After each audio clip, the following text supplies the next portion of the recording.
gentlemen, welcome to this week's edition of the Rasslin Report. And here's your host, Rated R for Rasslin and Jonesy Chats Wrestling. Welcome back to the Rasslin Report. I'm joined as per usual by Jonesy Chats Wrestling, who is via hotel room in Wales. He attended Clash at the Castle that just finished up an hour ago. He was there, had a great time, great seats for a great event. Jonesy, how you doing, brother? Yeah, it's been really, really good. I think it was amazing to see a pay-per-view in this country. It's just amazing, like WWE. It felt like a WrestleMania. We had like the streets decorated with cameras and stuff, pictures of wrestlers. They had like a truck, an Undertaker experience.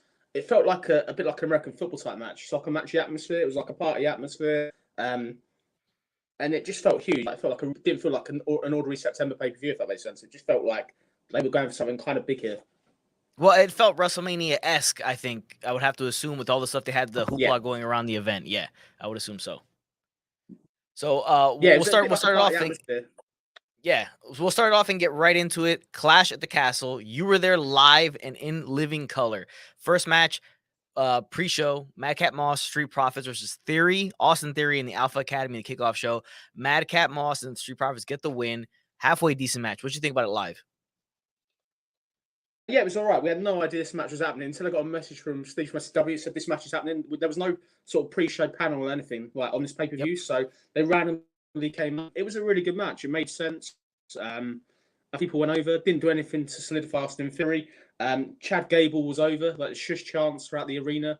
And it just kind of was it was a filler match, really, to be honest. I felt like a really good kickoff show. They didn't get very long.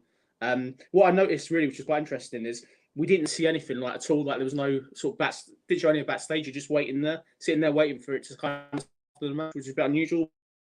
But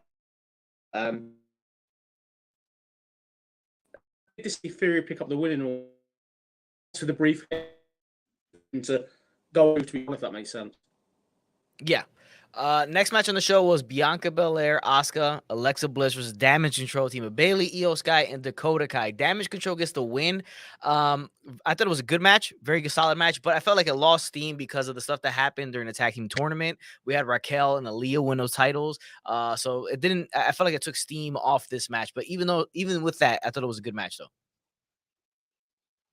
Yeah, I thought it was incredible. Like it's really a couple of really, really good things. Damage Control got a full name now. I thought that was really cool. They got their own theme music, which was nice to see.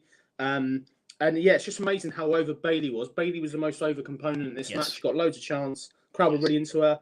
What I loved about it was the fact that when the crowd were chanting for Bayley to come in, she tagged herself out, which was convenient. But it's a really, really good match, and I was really happy with the winner. It's paid off in the week that Bayley won Bianca. Sets a match for next month for Extreme Rules, which was good to see. And this was really, really good. I thought they had a good amount of time. Unfortunately, my view during this first match was pretty obscure. I sat in the wrong seat. I get some skills up on maybe next week's show where I should have sat. But it was a really good opener. I was surprised this match started, in all honesty, to be honest. It was just an incredible thing to see live. And I thought it was good. Like, Bianca wasn't as over as I thought. Bayley was the one that was the prize fighter in this match. She was so over. It was incredible.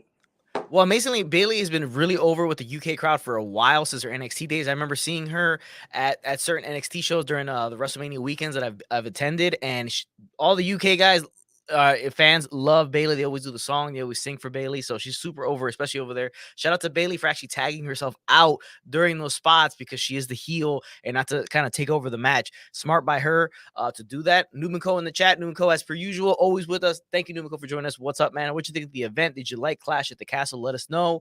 Jonesy was there live, so we're getting a live reaction and review from Jonesy himself. The man had awesome seats there. Sat in the wrong seats in the beginning, but sat in the right seats later on. Next week we'll get images up so they can see exactly where it ends up eventually. But no, just incredible opener, great choice as opener. I enjoyed it, and the fact that the right person went over. I'm an attention to detail type guy. I want to see something that makes sense. Damage Control couldn't afford a loss after last week's Raw, so this was perfect, really, for me. Yeah, perfect. Now, one thing I didn't like about the event, and I'm a stickler for this, I'm a huge set guy. I hated the set. It was no set whatsoever. It was just a small LED screen, very small, and a massive, humongous, like castle themed screen above the ring. I felt that was a wasted opportunity by WWE to create a castle type set for the individuals to come out for. I think it would have aesthetically given a great look, especially with the arena, how nice that arena football stadium actually looks like. So that's a missed opportunity. I'm a big stickler for sets and stuff like that, aesthetics when it comes to professional wrestling in the arenas. And I think that's a big time miss by WWE there. It was a very basic thing. What it comes down to ultimately, Anthony, though, is money. The Yes. shipping cost to have a giant set. The castle thing also was the Titantron in parts as well. Crucial on this show, there was no backstage promos at all. We didn't see anything. All we saw was a clip of Tyson Fury backstage with Roman. There's no. There was a lot of missed tricks, unfortunately, but the semi was a bit flat. Don't get me wrong, it's an epic stadium. You're there with the W Universe as such, which is always exciting to see. But yeah, I walked in, I wasn't blown away. I thought the ring looked quite small from where we were sat originally. And the set to me just looked like another set, really. It didn't look like one we'd see back in the Attitude Era. This comparison, make it every single week. It doesn't look like a Backlash 2000, for example. Yeah, and it's very similar to the ones they've done in the U.S. in the baseball stadiums that they've done, or football stadiums. They usually do these very, very small sets just to maximizes the amount of capacity they can fit, because the set obviously takes a lot of seats away if you make a huge WrestleMania-esque set or Monday Night, even a Monday Night Raw or SmackDown set. So that makes total sense right there. Noob & Co. I'm very shocked that Michael Cole mentioned Asuka and Io Sky faction triple tails. Are we getting our first step to Asuka versus Io Sky perhaps at WrestleMania in Hollywood next year? I think that match very much books itself. It's an awesome match people would love to see. I think there's got to be more stakes on the line, maybe a title involved for that match to actually go down at WrestleMania. Sounds like a great match. I didn't hear the commentary, so sounds like a good idea. If they want to add the ante, why not add Miko Satomura? She's better than both of them. You could have a triple threat, and that'll be something in history, to be fair, if they want to be brave. But yeah, I think this could be a thing that paid off. The only thing for me that I felt, despite Bayley getting the win, this was a really good spot, really, for Alexa or Asuka to turn and give something back, if that makes sense. Asuka's kind of lost, she's floundering. Alexa is doing nothing. This could have been a great spot, particularly Alexa. She should have done that heel turn. I think she should have joined Damage Control here, and I think it would have gone over a bit more, if that makes sense. Yeah, I think it makes sense. I mean, in perfect sense, either one, because both of them are kind of floundering in the spots that they're in right now, especially for me, especially Asuka, but even more Alexa Bliss, just because of the disaster that was what she had previously with The Fiend and what that ventured off to after The Fiend got released. Just an absolute disaster. Definitely need Damage Control on Alexa Bliss big time. So, her character is kind of in shambles at this point. Yeah, I agree. I think her character's kind of stalling. She's still got Lily, unfortunately. But there we go. It's going back to the point. It was a good first opener. And I was surprised we got this match first. It was a huge match. I just wish I was in the right seat to be on with. To be honest, I've enjoyed more. Yeah, exactly. We're enjoying a little bit more. Next match on the show was a big one. It was Sheamus taking on Gunther, the Intercontinental Championship. Now, I popped huge for the return of Imperium, Ludwig Kaiser, Giovanni Vinci. They came back, they connected with each other again and recreated Imperium. I was kind of hoping they were going to get Walter as the name returning of Walter, but we didn't get that. But beggars can't be choosers at this point. We get Imperium back, hopefully, for the long term. And I said this, I was watching the event with my brother. I said, look, what they need to do is if they're bringing back Imperium, they need to have Imperium run through everybody and start going on like kind of like wrecking crew type of style and just start running through other factions or other teams, other individuals on the roster, and maybe eventually get Bloodline versus Imperium. That could be a cool thing for, let's say, Survivor Series or even later on down the road. Yeah, I agree with you. I think that was a nice spot to see him come back. Like, obviously, he hasn't gone back to his original. That's a small thing for me that I think he should have gone back to his original name. But great call up, equals out the numbers because obviously the Bruising Brutes were outnumbering Gunther and Ludwig, so it kind of made sense. In terms of what an incredible match. Obviously, in the first half of this match, I was sat in the crap seats and then I moved halfway through it. But Sheamus was so over, man. The crowd was so into it. Very hard hitting. And this was superb. Another match. Mania worthy. This felt to me like a huge match. The right person went over, which is probably fine, I guess. A risky move, not putting Sheamus over for that whole Grand Slam supposed thing. But for me, this match was really, really good. It further paints Gunther as an absolute animal. And I'd like to see these matches. I'd like to see this happen again at Extreme Rules, really. Let's put weapons or something there because they could do it again. I wasn't told. Sheamus was so incredibly good, even in defeat. Yeah, and maybe they could do a 6-man tag going in. Maybe that's why they brought back Imperium at this point in time to do a 6-man at Extreme Rules and have some type of gimmick match behind it, a hardcore match, an Extreme Rules match, a cage match, something like that. We could see something like that go down, and I think that would be awesome to see happen. Sheamus mega over in defeat even. I did like the fact that they didn't choose the hometown guys to win, every single time, because I feel that becomes kind of, you're pandering to the home crowd, but it doesn't help you later on afterwards in terms of storytelling and who should be the person going forward. I think Walter Gunther needs to hold on to that title until they're ready to put him in the main event picture against whoever the champion may be. Yeah, I'd agree with you. I think the thing with Gunther, clearly it seems to be holding off to Survivor Series. It's probably Lashley Gunther match, which is clearly the big one. I think they're going to be going down that direction, not the impression I get. But yeah, the right person won, and this was just incredible. It was everything else and more. It was another one. I wish I was there in the right seat for the whole time again. It was, but it was amazing. Like, honestly, it was such a good match live and over-delivered. Like, in this, until they went for it, and this to me felt like a WrestleMania match. This wasn't a house show match. These first two matches for me felt like a pay-per-view. If I'm being honest, it felt like a really big deal. In all honesty, these first two matches. Yeah, they felt very important. So I mean, even though I thought like the 6-woman tag lost a little bit of steam because of what transpired in the tournament, I still think every match, these both matches delivered. Numiko, Giovanni Vinci is back, but not his actual name. Yeah, so we're keeping the Giovanni Vinci tag. I guess they just put that on NXT. Not that far ago. So I guess we're just gonna kind of run with it for a little bit. I like to see a lot of these names change. You brought up to me on Monday how they changed Riddle to Matt Riddle, so that was a cipher sore. I'm still waiting on Madcap Moss to go back to Riddick Moss and a couple other guys to go back to the original names, like Theory being referred to as complete Austin Theory and stuff like that. I agree with you. I think like changing back to names, look potentially for Walter or Gunther to denounce Vinci as a name. I think he'll rename him personally. Go back to his original name. I would go down to get out of that, but it was definitely the right move though. In all honesty, I think even Pete Dunne had a great role in this. It maybe could have probably. I'm surprised they didn't add a 6-man. Make this a 6-man probably after the match potentially, just to sort of get the crowd a bit more hyped. But this was good. It did what it needed to do, and I think that the first two matches, the right people have gone over, so that's really sensible on WWE's part. They look like they know it, which was good to see. Yeah, smart booking. I would say, smart booking going into the show and coming out of it. Next match on the show was the one you said everybody cared about the least, and is Liv Morgan versus Shayna Baszler for that SmackDown Women's title. Liv Morgan gets the win in a scrappy win for her, and I think she came off well in terms of this is the way you need to book her if you're going to keep her as champion. She needs to really scrap and get those wins and hard fought wins. Nothing's ever going to come easy to her because she is such a beatable champion. But I didn't hear much of a reaction from this match, and I know you said they were throwing beach balls around and nobody was really into this match. Liv Morgan over there in that crowd, not really over. There was, to be honest, there was no reaction. Like, they're throwing beach balls around. When both wrestlers come out, there's no reaction. This was a sloppy match. Further solidifies that Liv Morgan, to me, is a paper champion. She's not ready to be champion.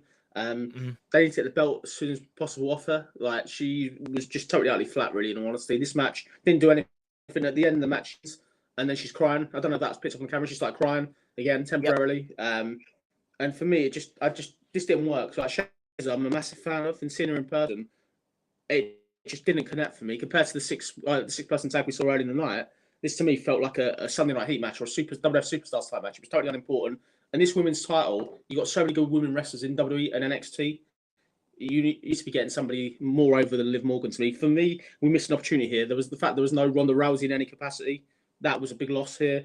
And the same, they didn't even bring back a Charlotte Flair or something. This was the point when Liv wins. Where's the next challenge? This is the point where you should bring somebody else out. You're in trouble now. You know what I mean? And I felt for me, the minute we didn't get a Charlotte or a Ronda Rousey, I was disappointed. Like, because it's a pay-per-view. Like, you expect a return. Like, last few months we've had returns every single month. We didn't get anything really. Yeah, the minute that match is over, you're thinking you're gonna get somebody coming out, because it had that feeling that like she's celebrating. It was a while for her celebrating, that you were just waiting for that person to come out. Charlotte Flair, great opportunity. Ronda Rousey, a great opportunity. I assume they didn't want to make the trip, or they just whatever the case may be, but they were not there. They didn't come out, and we didn't get them. So it's a bad. Not the match wasn't bad, but it's just there's not a lot of interest behind Liv Morgan right now as champion over there, and then it's like you're waiting for that next thing afterwards. Did it come across as good on TV then? It's amazing difference in TV to being there in person. In person, people couldn't give a damn. It was an inconvenience, really, no honesty. Everyone around me was obviously throwing beach balls. I wasn't obviously throwing it, but this was totally a toilet break. It was totally, nobody cared about the women's title, which is a really horrible sight to see, really, it seemed. She didn't even get popped when she won. It was just like no reaction, really. The problem is and during an event, there's always that one match, right? That one match where people are kind of like not interested Yeah. in, or for whatever reasons, toilet break time, they just leave. But on TV, watching it live, I thought it was a solid match, and it did what it needs to do in terms of Liv Morgan. But her as a champion, just with you, like you said, with the other women that are on the roster, she just seems so weak as champion that you're kind of just like, okay, nice moment, she won, but she won a title, but do you really want to still see her as champion? That's the whole thing. I need to go back and watch it and see. Like, obviously, when I've had sleep and stuff to see, but Yep. yeah, I don't want a champion, mate. I think that the sooner they can get the belt back to Rousey or whatever, do it. Because for me, ever since she won the belt, I don't buy any of it. She's a fluke champion. She's like the 1-2-3 kid, but with a title belt. That's the way I kind of feel, mate. I feel that she's totally utterly. She's been there for years, and it's just not a really good story compared to Bianca Bellaire. They're like light years apart, aren't they? To be honest, Yeah. Bianca Belaire's a credible champion. The minute you get a Becky Lynch back and people like that, I don't think we'll be dealing with Liv Morgan. Liv Morgan, I dread to think where she'll be. I can't see her staying in this sort of position, really. Yeah, definitely not. Next match on the show was one of the ones people were the most hot for, and one of the like you said, the second or third most over person on the show was Edge. So we had Edge and Rey Mysterio along with Dominic Mysterio in their corner against the Judgment Day, Damian Priest, Finn Balor, Rhea Ripley on the outside. The match itself was fine. It was a fine match. I thought it interesting that Dominic tried so hard to get them to win by interfering so many times, just for Edge and Rey to get the win, and then the long time coming heel turn by Dominic Mysterio, low blows, kick to the nuts of Edge. I kind of feel like Dominic needed to linger a little bit more with terms of reaction between him and Edge after the low blow, because if you look at the way Edge sold this low blow, he fell to his knees extremely slowly, staring at Dominic the whole time with a face like, how could you? What's happening? And I think Dominic and his inexperience just rushed it a little bit too much. And I felt like Rey was trying to do something when Dominic decided to take off his shoes. You see Rey pushing at Dominic. I felt like maybe that was part of like him telling him to slow down and just kind of sink it in a little bit more. Then he eventually clotheslines Rey, and the heel turn is done and he leaves. But I think there was a missed opportunity just for it to let it linger a bit longer with the reaction from everybody, to let it really sink in. It felt a little tiny bit rushed after he hit the low blow, but it's a long time coming. It's a dastardly move on the part of Dominic. We knew it was coming, and the match itself was fine, but we knew this was coming, and we'll see what comes out of it. Edge versus Dominic, or Rey versus Dominic, sooner rather than later. Yeah, I agree. So let's start with the pros and cons. The pros: Edge, incredible. Like, this guy's a superstar. Got probably one of the best reactions of the night the whole way through. Rey Mysterio looked really good. The match itself looked pretty good. Interesting note: Rhea Ripley took a massive bump. I think she took bumps, so that was incredible to see. I don't know if she's going to be clear soon. That might be a positive. The ending was a bit weak. They shouldn't be getting pinned here. Judgment Day are a total joke. They needed a win, so that was totally no. I think the turn was long. I don't know if it's cost them the point for Finn Balor to get a win on his home soil, so to speak. He's not far, sort of from. It's similar to Drew's setup, if that makes sense. He's Ireland. Yes. Ireland to Wales isn't that far, really. This was the point Finn Balor really needed to get the pinfall. It was okay. Didn't really follow up any of this hypnosis we've seen on Raw with Rhea Ripley and Dominic. There didn't seem to be any of that, but let's see where it goes. It was a Castle Hill. What interested me was the reaction in the crowd. People were shocked. I don't know what they've been watching. Where have they been? To me, I've been saying for weeks that we're going to turn heel. You've been saying for weeks. Everyone's been saying it. But it was great to see the payoff. It was a genuine shocking heel turn for people. To me, it was just another thing. It felt flat. I would have much rather we had Dominic Dijakovic come in and join Judgment Day than Dominic Mysterio. I don't think he does anything for Judgment Day. I think it's just an addition. And Dominic Mysterio isn't ready for this spot against Edge and Rey Mysterio. He's not in the same league, unfortunately. But it may come in time, but it's long overdue. Let's see where they move on. I feel sorry for Edge stuck in this feud, in all honesty. He's capable of a lot more based on what I saw tonight. That's a great point. He's not on the same level. So, like, how does he come off after this? Dominic does. He's not on the same level as Rey, not on the same level as Edge, not even close. So he's gonna immediately feud with either one of them. So where does he? It's tough because he hasn't been built that much as somebody that really should be in a situation that he's gonna be in coming forward with these two guys. Judgment Day joke, like you said, an absolute joke since Finn Balor took over. It's been a disaster. Team needs to dissolve. Hopefully, this is the end of Judgment Day. Unless they have a saving grace, this is not a good team. The team's not well put together, not well booked, and they need to get rid of them. Dominic Dijakovic would be an awesome add to that group. Maybe you can get them kind of going again, but yeah, not working out. Now it's going to be interesting to see how Dominic comes out of this in terms of booking. What do they do on Monday Night Raw with Dominic? How does that work out? Does he immediately take on Edge? Does he immediately take on Ray? I kind of felt like they could have not saved this, but I would have felt better with Ray versus Dominic at WrestleMania. I think that's more of a WrestleMania match, father versus son, than, what we're going to get. We have still Extreme Rules. We have Survivor Series. We have the Royal Rumble. There's so many events in between from now and WrestleMania time that I don't think you could drag this out till then. And I think it's a missed opportunity to have not done this last year's WrestleMania or something like that. But again, the heel turn, I thought it was fine. I just felt like Dominic rushed the certain aspects of like when you have to sit there and kind of let it sink in. I'm glad they finally did it. I'm glad it's finally done because we've been saying obviously weeks this. But for me, probably going to be Ray versus Dom. I don't think Edge will get involved. Hopefully, I think Edge is going to be too busy doing whatever he does. But it was okay. I just feel for me that it just didn't really offer anything. Like as I said, Dom going to Judgment Day doesn't really give him anything. And I get Ray to be crying on Raw on Monday. That'll be the route to go down. My son, I can't believe you did it in this lot. And then you might get the family involved. But let's see what they do, mate. I just think the thing with this is this should have been paid off 6 weeks ago. This hill, I get they paid it off at a pay-per-view now. And for me, give it 2 or 3 weeks, mate. Let's see what we're talking about Dom Mysterio. I don't know if I trust them to pay the storyline off. I don't know what else they've got left in the arsenal, if I'm being honest, in this feud already. Yeah, big time. Yeah, they don't have much left. Eric, the Rasslin report. Yeah, Eric, impromptu Rasslin report. Jonesy was just there live. He's in his hotel room now. So we're just an impromptu Rasslin report, just covering everything. Post reaction from Jonesy. So we're gonna keep going. Seth Rollins versus Matt Riddle. Matt Riddle, not Riddle. So he's got his first name back. The match itself, I thought was very well done. I kind of felt like it needed to be more of a blood feud with everything that transpired on Monday Night Raw and the weeks prior and everything like that. The real cursing battle that they had against each other with it was really upset when they got really personal with the family stuff between Riddle and Seth Rollins. I kind of felt like there needed to be something more to this, maybe like blood or something like that. But Seth Rollins gets the win. So he's kind of embraced a streak of losing at pay-per-views. He's won.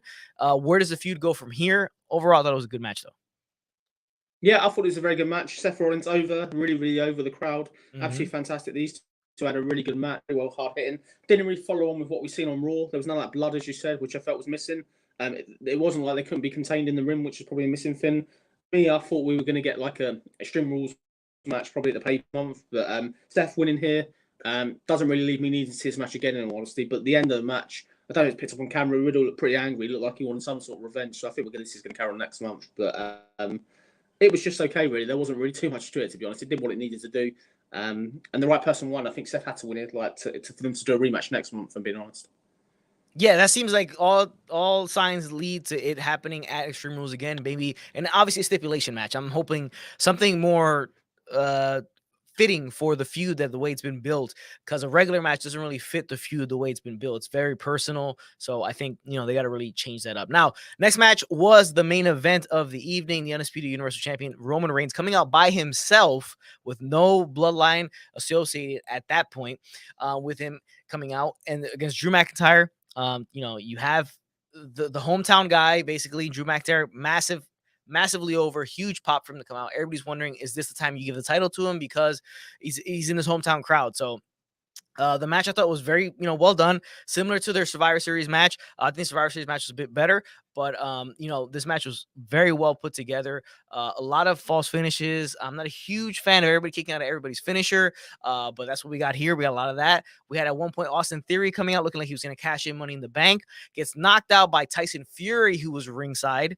And this, in the end, allows Roman Reigns to get somebody to come out and help him, which was Solo Sikoa, the NXT wrestler that we've seen, the younger brother of the Usos, another cousin of Roman Reigns, another seemingly member of the bloodline. He comes out, pulls out the referee when it looks like Drew McIntyre was going to get the win. Roman Reigns ends up winning because of that.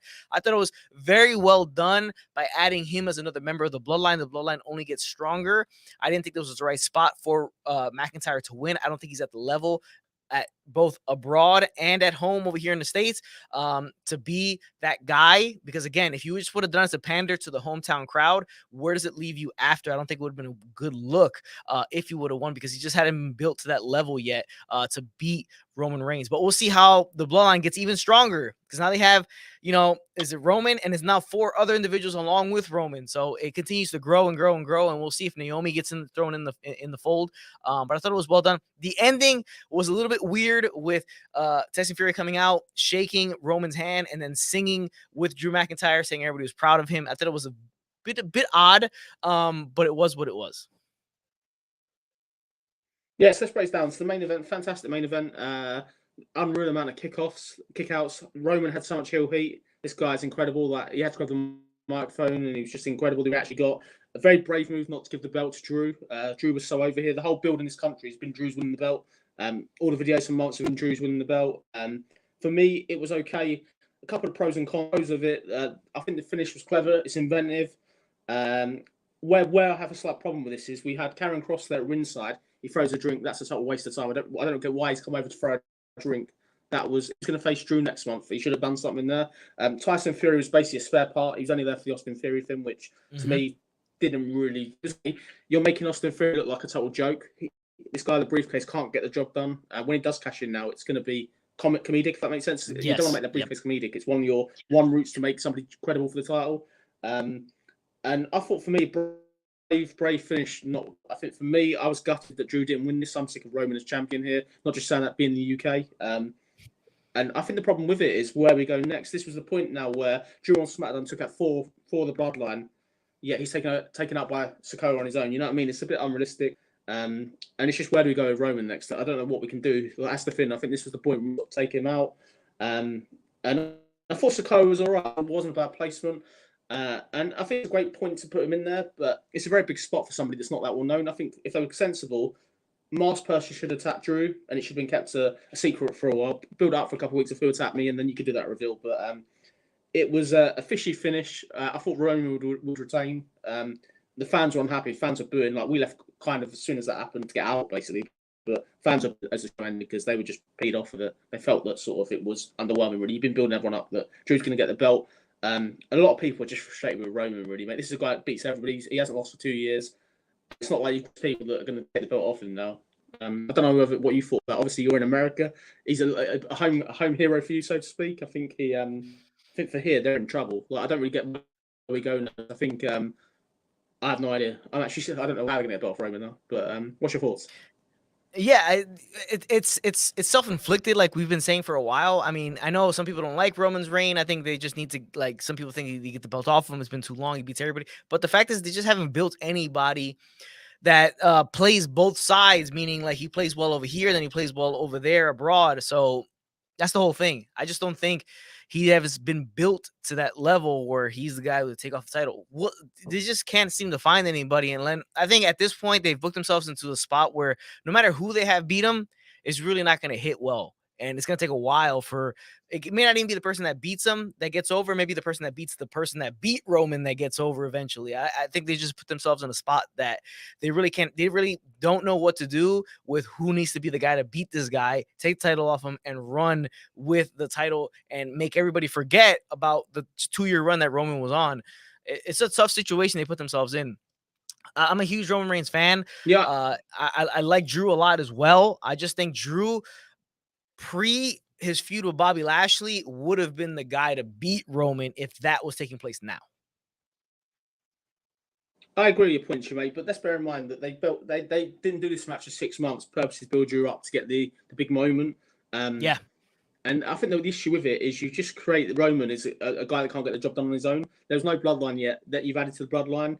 My only logical explanation is look for, calling it another bold prediction, look for Sikoa to replace Sami Zayn. I think that's the route they're going to go down. Sami Zayn and Kevin Owens, I think, are probably the route we're going down, either against the Usos or we should be looking for Kevin Owens, Roman Reigns probably for the title. I think they're building that in the background, which is going to be good. And for me, call me crazy, mate. This Money in the Bank briefcase, I was thinking all night to myself in the stands that it would be so much cooler if Sami Zayn was the one that won it last year, and he could have cashed in. With what's happened with Sami Zayn, that could have been a great storyline, which I've missed out on. But all in all, I thought it was a really, really good show. I think the only issue I really had with it as well, besides that, was there were video packages. I don't know if this was on your coverage as well, which was for Becky Lynch, Cody Rhodes. I don't see why we're seeing video packages if they're nowhere near here. They're nowhere near coming back apparently. So it's just seemed like a total waste of time to just try and rolled up. Like pay all this money to see these type of stars. They're not at the pay per view. We don't really need to be told. They're not. We don't be told about. We know where they are. They were kind of odd. I brought it up to my brother. I was like, "Is Cody coming back or something that they're showing this?" Because it seemed kind of out of place for them to just kind of do a massive package of Cody Rhodes if he's nowhere even near to coming back. Same thing with Becky Lynch. It didn't make much sense, but no, I think you're right. I think at this point they need a transitional champion to be after Roman. So somebody very unrealistic needs to beat him in a very schmazzy kind of jokey way or fluky way so that you could get the belt to somebody else. You need somebody to kind of be a buffer in between Roman's reign and the next big guy's reign. So that's why probably the placement of this, even though the whole pay-per-view was built around basically Drew McIntyre, then pretty much the whole pay-per-view was just built around him. So you kind of felt like was this the time that he was going to win it? But I just think at this point, you're going to need somebody to be the buffer in between. So whether it be somehow Sami Zayn gets his hand on the contract, he wins it that way, or if it is theory or something like that. But I do like your shout about, Sikoa maybe taking Sami Zayn out. Then you have Kevin Owens and Sami Zayn as a tag team, maybe taking out the Usos, or eventually KO versus Roman Reigns. I think that makes total sense. Yeah, I agree. I think the thing with it is, Roman as a champion, but he's just so dominant. This was the best chance about the bloodline being there. Like, I don't really know how you're ever going to get the belt off him once he gets his full stable back, unless you're going to find someone to equal them out. But crucially, it was a good way to end the pay-per-view. It sent people home unhappy, but you got to do some shocks. I think another thing that sent people happy, if I'm being honest, is we didn't get really any returns besides the return of Imperium. There was no real big return show. There was a lot of teal talking about Braun Strowman and Bray Wyatt. Bray Wyatt went round rife around the arena the whole night, and obviously for them not to pay that off, they are in talks with Bray apparently, so that will be done soon. But for me, that was the point. Really, if you're trying to make people happy, go good, because you're taking away the home hero not winning the belt.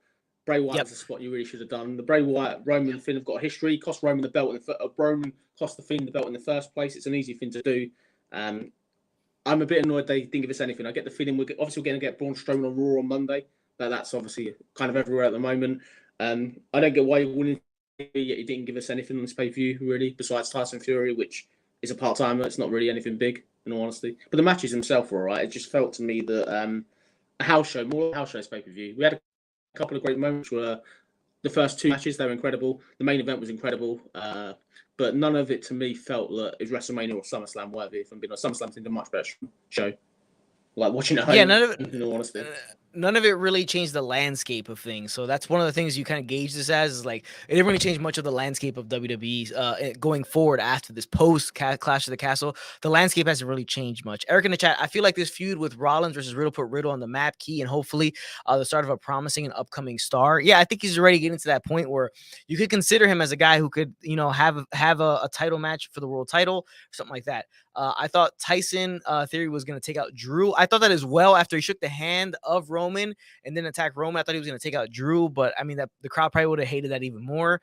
The Rock versus Reigns is dumb to me because The Rock ain't staying. So that is true. That's just like a foregone conclusion. If that match happens, Reigns going to come out on top because The Rock is not going to stay. Also, Austin Theory is being treated like a dork, which is true. And that's hurting the contract as well, which is something that we've talked about previously, that the contract needs to be kind of taken away for a while, the whole Money in the Bank pay-per-view concept, and then brought back a few years later at WrestleMania like it was previously. I think it adds more to it, and you need to keep treating it more seriously. It's getting the same treatment that the IC and the US title did when they fell from grace. I think it's a curse. I think the Money in the Bank briefcase seems to be a curse. Ever since Fury's won it, he's looked like a joke every week. And also sort of he's then not able to cash it in. What didn't add up to me, I would say, as well, was with Fury. He doesn't like anyone, and so he takes Austin Theory out, but yet he lets Roman Reigns cheat for a victory and then shakes Roman Reigns' hand. It doesn't really add up for consistency, if that makes sense. But it gets people talking. Controversy creates cash, so to speak. But for me, we've obviously not got Roman Reigns far as we're on the next pay-per-view, so that's another 2 months without one match. If they are going to carry on crossing McIntyre, I didn't get that from this, which I was surprised at. I think you're more likely to get Sikoa and Drew McIntyre based on that. That's what they should do, really. But for me, it's how does Drew recover, get back to this point? think if they ever do it again, really. Oh, they will do it again at some point, but he's kind of not at that level again. He's gone right back down now. He's lost this much, I think, really, to sort of make Now, I do want to, before we get off the topic of Clash of the Castle, I do want to reference one thing. The fact that they showed Karrion Kross in the crowd for this match, I thought it was a very nice UFC-esque touch, because UFC does that all the time when they have their big matches, big fights. They have other individuals in the crowd that maybe challenge the winner later on. So I thought that was a very nice touch by Triple H. To add that, right? He put Karrion Kross in the crowd. He was announced. They showed the ticker on, the nameplate underneath him and everything. A very UFC-esque, saying that, like, he's got next type of things. That's the vibe it gives you when you see that when you watch a UFC pay-per-view. Whoever's sitting in the crowd and they reference to means they got next. So I did like that. I thought that was a very cool thing that they added. Very nice little touch from Triple H and company on that.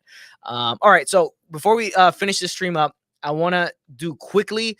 I'm going to rattle off the matches for Worlds Collide and All Out, and you just give me a winner quick, and we move on to the next one. So Worlds Collide tomorrow, 4 p.m. in the U.S., right, Eastern time. So Carmelo Hayes, Ricochet, North American Championship. I'm staying Carmelo Hayes. What are you saying? Carmelo Hayes, I think, definitely. Okay, next match.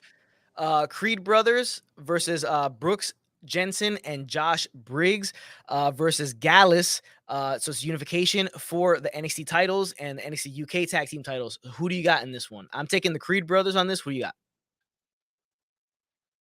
I got Gallus. I think Gallus are coming in strong, so I think Gallus for me. All right, Gallus. All right, next match, Katana Chance and Kaden Carter versus Doudrop and Nikki ASH for the NXT Tag Team Champion, Women's Tag Team Champions. I think Chance and Carter are holding on to this one. Doudrop and Nikki ASH just seemed like they needed the tag team to face them, and this is who they picked. Yeah, I think Chance and Carter, although I think Doudrop and Nikki ASH need the win more. I think they'd be far better in NXT, but I'm going to go with the champions to retain. Yeah, it doesn't really make much sense for them to be there, but they're there. Next match, Mandy Rose, the NXT champion, Meiko Satomura, the NXT UK Women's Champion, versus and Blair Davenport, triple threat to unify the NXT Women's Championship and the NXT UK Women's Championship. I'm kind of feeling Blair Davenport is the one to win this.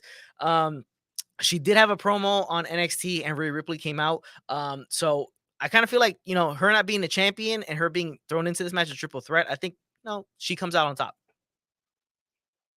Yeah, I'm with you. I think Blair Davenport, I think this is a good way to get Mandy Rose up to the main roster, potentially gets the belt off her. And yeah, I think this will be great. Like Blair Davenport, she's had such a good build. She's coming looking like a star. For me, I think she needs to win. Although Meiko Satomura is a fantastic wrestler, so if Meiko pull the win off, I won't be gutted. But Blair Davenport's my prediction. There you go. And then we have Braun Breaker, the NXT UK champion, versus Tyler Bate, Braun Breaker, the NXT champion, versus Tyler Bate, the NXT UK champion, in a unification match. I think Braun Breaker takes... No, wait. I'm actually going to go Tyler Bate, because I think Braun Breaker's going to go up to the main roster, so there's a way to get the belts off of him and have Tyler Bate be the man in NXT, because it feels like a very Triple H thing to do. I like your logic, but I'm going to disagree. I think we're going to go with Braun Breaker. I think it's too soon, for him to leave NXT. I don't think Tyler Bate is the person that's credible enough to finally beat Braun Breaker. He's going to go up to the main roster eventually. I agree with you there, but for me, I don't think Braun's dropping it here. I think there'll be far bigger people down the line for Braun to lose it to. There you go. That's NXT Worlds Class going tomorrow at 4 p.m. Eastern Time, 1 p.m. Pacific Time. Those are our picks. We'll run back on those and see who got what right. Next thing we're going to predict really quick is AEW All Out, which is Sunday night, 8 p.m. Eastern Time. Let's start from the bottom, go all the way to the top. So we have a ton of matches as per usual on these AEW pay-per-views. Tomohiro Ishii versus Eddie Kingston in a singles match. I think Eddie Kingston takes the win. What you got? Eddie Kingston, mate, all day long. There it is. Ishii beat him before. I think Kingston gets the win here too. So next match, Pac versus Kip Sabian. This is for that useless AEW All Atlantic Championship. I think Pac holds on to it, and the first time we actually get to see him physically defend it live. Pac. It's got to be Pac. He's got to have a first title defense, hasn't he? It's got to be successful. Yeah, it's got to be successful. The first one we ever see with the title actually there, it's got to be him. Next match, Hook, the FTW title versus Angelo Parker. Another one of the most useless titles in AEW, the FTW title. Hook, I think clear winner here. I agree with you. Hook all day long. Yeah, very, very simple. Jericho Appreciation Society, Tay Mello and Sammy Guevara versus Ruby Soho and Ortiz. It's a mixed tag team match for the AAA World Mixed Tag Team Championships. Very pointless, useless match. I think Mello and Guevara hold on here. I agree with you. I think Mello Guevara hold on. Yeah, Ruby Soho is going to take another L here. So, and Ortiz, they're both lost kind of there. So, next match, Bryan Danielson, the American Dragon, versus the Lionheart, Chris Jericho. It's going to be tough to see Jericho winning this match. I think Danielson's going to hold on, and I think maybe, Daniel Garcia plays a role in this match. Yeah, I agree with you. I think Bryan Danielson to get the win here. He's far more credible than Jericho. Jericho is a fantastic legend. Him being pushed up the card doesn't do anything. Bryan Danielson gets his feet back, so to speak, and go back up the card to that main event. So for me, I agree. And you said about Daniel Garcia, that's a really good shout. Yes, it seems most likely that he's going to play a part in either way. Could be for Jericho or it could be Danielson, but we're both picking Bryan Danielson here. Next match, the Fatal 4-Way for the interim women's title. Toni Storm, Dr. Britt Baker, DMD, Jamie Hayter, Hikaru Shida. I think the only person credible enough here is Britt Baker. I mean, it's just there's no ifs, ands, or buts about it. I think there's no way around it. She's the most credible person. I think she takes the win, Britt Baker. I don't know if I sound like a parrot, but I'm with you. Britt Baker or Jamie Hayter as your winners here. I think either one of them. So Jamie Hayter's not quite ready, but Britt Baker's the one that brings ratings in, so to speak, the eyes on the product. So Britt Baker, to be fair. Yeah, I think they're going to revert course and just give it back to Britt Baker and then eventually just have Britt Baker beat Thunder Rosa when she does come back to unify the titles. Next match, House of Black, Malachi Black, Brody King, and Buddy Matthews versus Darby Allin, Sting, and Miro. I just want to say one thing. I think Sting needs to stop hanging around with Darby Allin. Things been going on for way, way too long, and I think that just needs to stop. Miro mishandled so far, and Malachi Black mishandled both in AEW. I think House of Black needs the win here more than Darby Allin, Sting, and Miro do. I agree. I think House of Black need the win, although I think Sting and Miro are going to get the win. Interesting note this week, I'm pretty sure you knew, apparently Malachi Black's put his release in to leave AEW. Yes. I wonder if that's Triple H just got in his ears. I wonder that, to be fair. But yeah, Tony Khan, I don't think will let him go. But I think for me, it's going to be Sting. Sting's team will win this, even though House of Black need to win much more. Yep. Definitely. There's a little bit of tampering going on there with Triple H. We'll see if there's any repercussions from the tampering from Triple H talking to under contract talent. Next match, Jade Cargill, the TBS Women's Champion versus Athena. You hit your wagon to Jade Cargill and you can't let it off right now. She needs to win this match. And I think she will. I think Jade Cargill's as Roman Reigns every single month. So yeah, Jade Cargill at the moment. Athena, she's great, but she's not that level to beat Jade Cargill at the moment. Definitely not. Next match, Jungle Boy versus Christian Cage. Sorry. Go ahead. I'm sorry. Go ahead. What were you saying? Okay. No. All I was going to say is it'll be the first Jade Cargill losing when she goes after the women's title in AEW title. I think she'll when I'll be Jungle Boy. This is big revenge. Jungle Boy, literally that you heard. You're black now. Yeah. Jungle Boy versus Christian Cage. Yeah. So you're saying Jade Cargill goes up to the main title? Jungle Boy versus Christian Cage for the singles match. Heated feud.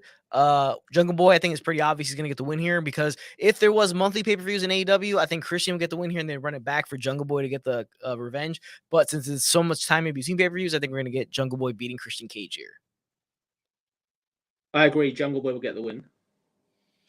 Next match, another trios match, right? We have a few of these on here. Even though the trios titles are being fought for here. I don't know why I have so many trios matches on the card.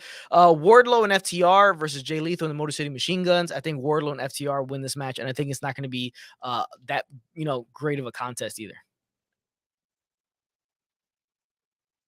I think it's a fair contest. I'm with you, Wardlow and FTR to win. They want to start rebuilding Wardlow. He's lost a bit of steam since he beat MJF. FTR are fantastic, as we say every week on this podcast. Yes. Yeah, for me, Wardlow and FTR must get the win here. I think giving Jay Lethal and Motor City Machine Guns a win would be nothing short of insanity, in all honesty. Yeah, definitely. Next match is the Casino Ladder match. Claudio Castagnoli, Wheeler Yuta, Penta El Cero Miedo, Rey Fenix, Rush, Andrade Idolo, Dante Martin, and the Joker. I'm gonna pick here. I think Andrade should be the guy to win this and then get an AEW title shot. And it's not gonna amount to much anything in the end, because nobody really believes whoever wins is gonna win a title because it never really does happen. So I think Andrade needs to win unless MJF is the Joker, which I don't think he is. So I'm gonna pick Andrade in this one. Yeah, for me, I'm picking the Joker. Joker's a choice of two. For me, it's either Samoa Joe or Adam Cole. They'll be the Joker, I believe. So I think the Joker will win this. And I think MJF as a Joker is a waste of spot. So they don't need to bring it back as a Joker. He's over enough getting a title shot. For me, it's a lazy way of doing that. There's better ways of doing that than him winning a ladder, in all honesty. No, it totally makes sense. And those two guys are perfect shout outs for Jokers because they're not doing anything on the card, especially Adam Cole. So, that's a good shout. Could be him. Next match, Swerve in Our Glory, Keith Lee and Swerve Strickland, the tag team champions taking on the Acclaimed. I think Swerve in Our Glory hold on to this, even though their title run has been very lackluster and relegated to Rampage the whole time. What a quote. I agree with you, mate. Swerve and Glory, I think, all day long. Keith Lee's as miserable here as he was in WWE and NXT, yes. Unfortunately. I've not seen anything from Keith Lee here that anything to what he can do. So I think this team will retain, and this is just a filler match. I can't believe how many matches we've got on this pay-per-view. It seems to be a lot of matches. I'm counting 15 as of right now. Yeah.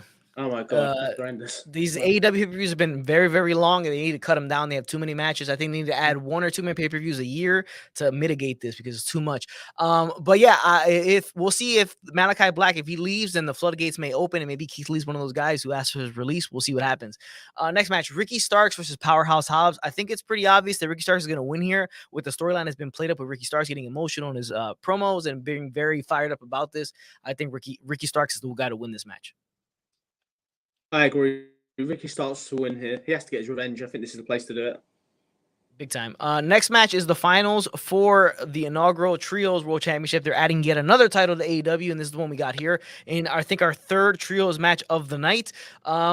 It is the Elite, Kenny Omega and the Young Bucks versus Adam Hangman Page in the Dark Order, Alex Reynolds and John Silver. The belts were made for the Elite, and I think you pull the trigger and give it to them here. It'll be really interesting to see Hangman and the Dark Order actually kind of win this, but I'm picking the Elite just because it feels like the titles were made for them. Yeah, I'm with you. I think the Elite have to win. If you take away Hangman, Adam Page, they're not even the same stratosphere, these teams, to be fair.